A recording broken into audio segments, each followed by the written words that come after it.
Easy there. She's not. I don't know if that got in time to be in the last episode. All right. But can you continue my slobbering of Will Smith? Yeah. He's an American treasure, and everyone should go see all of his movies. There you go. Does he hasn't... Was After Earth his last, big thing? That might have been the last... Oh, no, he just had a movie come out in the last, few months called Focus. It's him and Rosamund Pike, I believe. Mm-hmm. And basically he's like a con man, like a gambler, con artist. But it looked good. It looked good because it's fucking Will Smith. Chief's gone. Now we can start putting Incan's emblems into the painting behind his chair. Where'd he go? Somewhere to be. He took that dead girl's body with him. Probably the stuffer. He's a taxidermist. He was kind enough to leave us the heart key to the basement. That's nice of him. He's such a good man. He just hides it behind a wall of crazy. Oh, like my ex-girlfriend. Everybody. My girlfriend. And the wife. Relatable humor. We're every men. We are. We're the fat, working, blue-collar husbands from sitcoms. we're the Kevin Jameses of the world. There's some new, quote-unquote, new sitcom Gene likes to watch called Mike and Molly. And it's like that same thing. It's Melissa McCarthy and someone. Who knows? Some fat guy. Yeah, someone the same size. I like Melissa McCarthy. She's funny. But I hear Paul Blart Mall Blart too was fucking god. Was fucking Paul awful. Mall Blart too. Yeah, I hear it was awful. I have never seen the first one. I've never seen more than probably 30 seconds of it. I don't even know what the plot is. It's literally just he's a dumb guy who is a security guard, and I assume some shit happens. Here, we'll kill some more zombies with the Colt, because I know it's what the kids want. Which is sad, because this video if you like shooting the Colt, single action army shoot zombies. Smash the thumbs up and comment, subscribe, and kill your parents. Like, favorite, subscribe, and recommend this video to 6 friends if you like the Colt single action army. It's sad that Paul Blart is so terrible, because I really like Kevin James. And I don't blame him for doing the fucking movie. The first one made a shitload of money. But Kevin James, I think, is really funny. I liked King of Queens. I actually thought it was a good show. I don't say that about many multicam comedy with laugh tracks. If the show has a laugh track, it has to be damn good for me to fucking muscle through it. Yeah. How I Met Your Mother might be the only laugh track show I've watched in the past decade. I like Seinfeld, and it's that's live audience. That was back when they still did it. Oh yeah, yeah. So it was just like Fresh Prince was a live audience. They had to tell people to stop clapping every time Kramer came in. Yeah, they're just go in the future and see his rant he does, and everybody hates him now. All right, shotgun shells are there for Leon, but not Claire. So I think since the last time I came over, I watched the movie Top 5, which is a Chris Rock film. Uh-huh. I don't believe I talked about this last time. But it's basically Chris Rock plays himself, essentially. He's a comedian, stand-up comedian and actor, and he wants to transition into dramatic roles, and nobody takes him seriously. How's our time? No, we're good. Okay. But Seinfeld is in it as himself, along with a bunch of other comedians as themselves. And there's a running thing of every time he gets together with someone he knows, he asks them what who their top 5 rappers are, and Jerry Seinfeld lists some random 5 people, including Wale, who is a very good rapper from the DC area, but apparently Jerry Seinfeld and Wale are in real life are best friends. Wale put out an album not that long ago called An Album About Nothing, and it's literally it's based on Seinfeld, and Jerry Seinfeld does original spoken word pieces for it.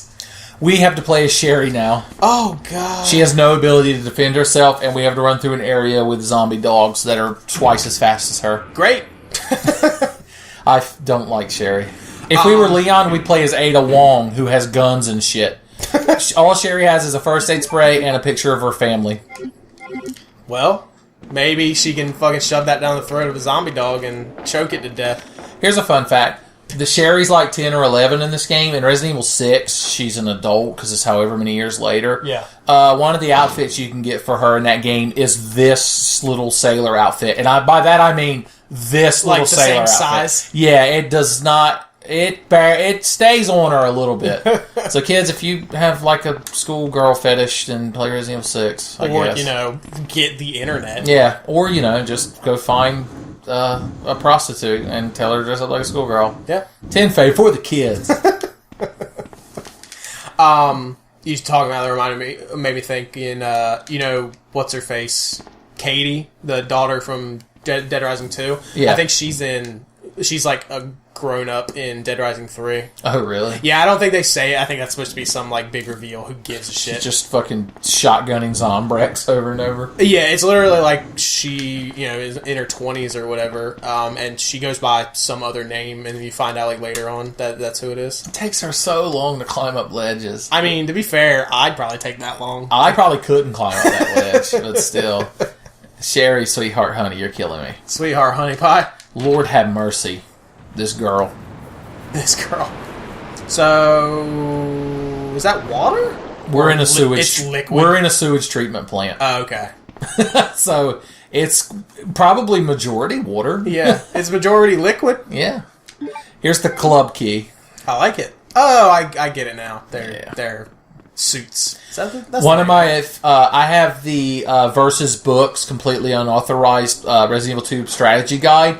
The Versus, I don't know if you're familiar with Versus book strategy guides. Mm-hmm. They were a thing in like the PlayStation 1 N64 era. Yeah. They are like the best player's guides ever written. Like the guy that wrote a lot of them, Casey Lowe, he's just so genuinely humorous in the way that he writes. Right. And this was actually an optional area, but there's some grenades here for Claire. Anyway, he writes a bunch of little jokes and shit into the stuff, and they're just like, I can just sit down and read that player's guide. It's so entertaining. Yeah. He did a Final Fantasy VII one, which is really hard to find now. Tommy actually used to have it, but it got tore up when he loaned it to like his brother or something. That asshole. I used to have the Ocarina of Time one, but my little cousin borrowed it. When he gave it back to me, none of the pages were bound together anymore. Jesus. I was like, what'd you fucking blow your nose on it? Anyway, the point I was trying to make is there's a section in the back of that guide that's dedicated to if you happen to have the Resident Evil 2 demo disc. Oh, are we? No, okay. go. I was like, this is going to be a very boring story to be interrupted in the middle. If you happen to have the Resident Evil 2 demo disc, it was Game Shark codes to let you access items and areas that weren't in the finished game. And one of them is a series of regular precinct keys that look like normal keys and are just named like Key A, Key B. And the little description he gives for them is, everyone knows police departments don't use regular keys like this. They use stupid fucking playing card themed keys. But yeah. So is there all 4 suits of key? Yeah. In this game? Spade, club, diamond, and heart. Yeah. Club is the last heart. one. There are lickers here now. They're not going to be here much longer. I have acid rounds. They're very powerful, especially against living things. As opposed to walls, which I guess also probably pretty good. That's how Barry Burton describes them in Resident Evil 1. They're a can of fizz. That sounds delicious. What's my inventory situation? All right. You'll notice there's a bunch of corpses in here in all top room. Nothing bad will happen when I pick up this key card. No, of course not. Never. When does anything bad ever happen? Why? The lies I've told myself. This is related because zombies. Me and the wife recently rewatched Shaun of the Dead for the first time in a while, which is always a good time. It can't not be good. It's just a pleasant movie. It just makes you happy to watch it. Wait for all this to blow over. Well, I found out in a cracked article recently that it was talking about Easter eggs you might not have noticed in movies. Yeah. And in Shaun of the Dead, when Nick Frost throws like the Super Cop or whatever DVD back in the bin at the store, in the pile of DVDs, the top one is a foreign release of Shaun of the Dead that's called like Zombie Party. Oh, that's funny. Yeah. I learned this is a random Easter egg, and I have a minute to tell it. In Shaun of the Dead, when they are driving in the car and they run over the body, and then they like back up and realize it's a zombie, and they're like, oh thank God, and they like pull off. The obvious joke is that, oh thank God it's a zombie, so they don't feel bad about hitting it. But the subtext of that joke is the guy playing that zombie is the coach of the soccer team that they don't like in real life, and so like that is the secondary joke of that. The second wind of that joke. 30 seconds. Do something. That's enough time. It's enough time to equip a side pack and a submachine gun. We can do it. She got a stitch in her side. Look at the fucking alien hominid drawing there. The side pack gives us 2 more inventory spaces. Thank God. The submachine gun is a big-ass machine gun that takes 2 inventory spaces. And that's the one that you start with in rookie mode? Yeah. Probably should say this for Leon. Leon gets a shotgun and a magnum, so fuck him. Okay, I'm taking the goddamn scraps off the floor. and I'll talk more about that next time.